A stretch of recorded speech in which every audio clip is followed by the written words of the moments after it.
Well, after a year and a half of investigations and much touted, but in the end, false breakthroughs, the Mueller investigation finally appears to be approaching something. This very evening, new information is expected to drop about the investigation's plea deal with former National Security Advisor Michael Flynn. Remember General Flynn? And then sometime this week, the investigation is expected to file new court documents about Michael Cohen and Paul Manafort as well. What does all of this mean, if anything? To help us unwind it, we go to the man who helps us unwind things, Fox senior political analyst Brit Hume. Brit, thanks a lot for coming on tonight. Michael Flynn, let me just ask the overview question first, then please explain the Michael Flynn portion to me. But does anything you have seen so far touch directly on contact with collusion with Russia? Nothing that I've seen has, Tucker, and I must say I've reached the point now where we've seen so many of these moments in this investigation when somebody or other gets subpoenaed or somebody pleads guilty to some, process crime like, lying to the FBI right. or whatever, and people extrapolate from that Mueller is on the verge now of the big one that is going to tell the tale of President Trump's malfeasance. And it's never happened. And the investigation drags on. And I was sort of the view that everybody was misreading all this, that what was happening here was that Mueller was carrying out what was, after all, his original mandate. And his original mandate was primarily to take over a counterintelligence investigation that was about what the Russians did. That's what Comey was doing at the FBI. Right. And when he got fired, and that's what Mueller was named to take over. And it was and if you go back and look at the statement that was made by Rod Rosenstein in naming Mueller, it says he's to take over the investigation that Comey had announced was going on in his congressional testimony when we became aware that this FBI inquiry was underway. Well, that was a counterintelligence investigation.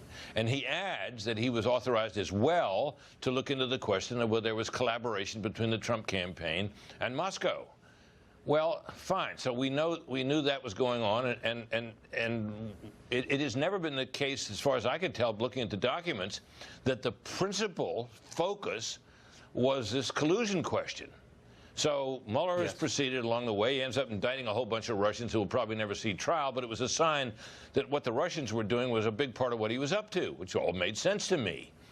This latest stuff, I don't know what to make of it, actually. I wish I could tell you, Tucker. You asked me to unwind it. I would if I could. But, every little twist and turn in this is being hyped always as the prelude to the big one, the big breakthrough, the big bombshell that keeps coming and never has come. In fact, Well, may I just ask you about Michael Flynn quickly? Because his name has been out of the headlines for, over a year. But am I misremembering it? Or did Michael Flynn plead to lying? Basically to a crime that arose in the course of the investigation, right. And then his life was completely destroyed. He had to sell his house. I think he's still unemployed. Did he do something else that I forgot about? No, not that I know of. I mean, Michael Flynn was supposed to have not told the truth to some FBI agents who were interviewing him, and that was what he was charged with, possibly in the hope that by charging him with that and being prepared to sentence him, he would then, spill the beans on what was really going on between Trump and Russia. Well, it seems to have turned out that he didn't really have any beans to spill, and not only that, Tucker, it's very hard to see, where any of this is going. And when you see people being investigated and then prosecuted for crimes that didn't happen until after the investigation got started, you begin to stop and say, wait a minute, what are we doing here? Exactly. This is what, remember Karl Rove was pursued remorselessly by Special Prosecutor Patrick Fitzgerald about the famous Valerie Plame CIA leak. And it turned out, we later found out that leak, the source of that leak had been known from the very start, and they pursued him anyway. And this is the problem with this is the problem with special counsels, is that they become almost another branch of government, that they are theoretically accountable to main justice, but as a practical matter, they don't seem to be. and they go on and Nope, on and on. And in the meantime, you know, of course, they've got all this process they can use, subpoenas and grand jury testimony and the threats of perjury investigations and all that to pressure people. And, you know, now we're hearing that Roger Stone may be, you know, prepared to won't stick up for Trump.